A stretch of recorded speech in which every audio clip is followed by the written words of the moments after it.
दिनांक 19 जुलै 2024 रोजी नंदुरबार जिल्हाधिकारी कार्यालयासमोर महसूल विभागाच्या कर्मचाऱ्यांचे सुरू असलेल्या बेमुदत काम बंद आंदोलनाच्या ठिकाणी दुपारी 1 वाजता शहादा तळोदा मतदारसंघाचे आमदार राजेश पाडवी यांनी भेट दिली असून कर्मचाऱ्यांशी त्यांच्या मागण्यांसंदर्भात चर्चा केली।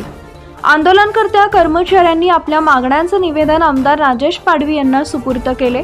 या मागण्यांसंदर्भात आपण मुख्यमंत्री एकनाथराव शिंदे, उपमुख्यमंत्री देवेंद्र फडणवीस यांच्याशी चर्चा करून महसूल कर्मचाऱ्यांना योग्य तो न्याय देण्याचा प्रयत्न करणार असल्याचं आश्वासन त्यांनी यावेळी दिलं असून त्यांच्या मागण्यांसंदर्भात महसूल मंत्र्यांकडे देखील शिफारस करणार असल्याची माहिती माध्यमांशी बोलताना आमदार राजेश पाडवी यांनी दिली आहे। प्रश्नचिन्ह न्यूजसाठी सलाउद्दीन लोहार, शहादा।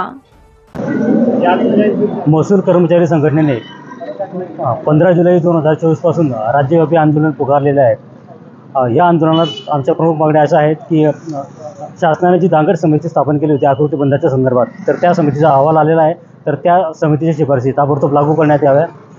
महसूल विभागातील अवलकारकून या पदाचं पदनाम बदलून सहाय्यक महसूल अधिकारी असं करण्यात यावं। महसूल सहाय्यकाचं ग्रेड पेमध्ये बदल करण्यात यावा आणि नायब तहसीलदारचं जे ग्रेड पे नायब तहसीलदार हे पद आमच्याकडे आता क्लास 2 गॅझेटेड झालेलं आहे। असं असताना राज्यातल्या इतर क्लास 2च्या पदांचं ग्रेड पे जे आहे त्याच्यापेक्षा कमी ग्रेड पे नायब तहसीलदारांना देण्यात येत आहे, तर इतर राजपत्रित क्लास 2 ऑफिसर जे आहेत त्याच्याप्रमाणेच नायब तहसीलदारांना देखील ग्रेड पे देण्यात यावं आणि जी राज्यामध्ये कर्मचारी भरती बाकी आहे ती पूर्ण करण्यात यावी। महसूल विभागामध्ये 4 कर्मचाऱ्यांचं काम एक करतो आहे, त्यामुळे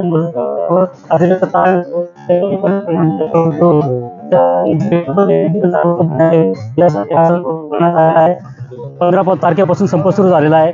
अद्याप शासनाने आमच्या मागण्यांची दखल घेतलेली नाही आहे।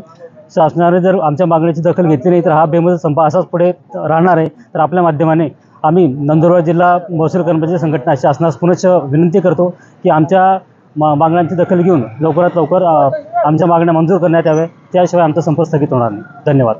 नंदुरबार जिल्हाधिकारी कार्यालयासमोर महसूल विभागाचे कर्मचारी यांचं त्या ठिकाणी आंदोलन सुरू आहे, त्याला मी भेट दिली।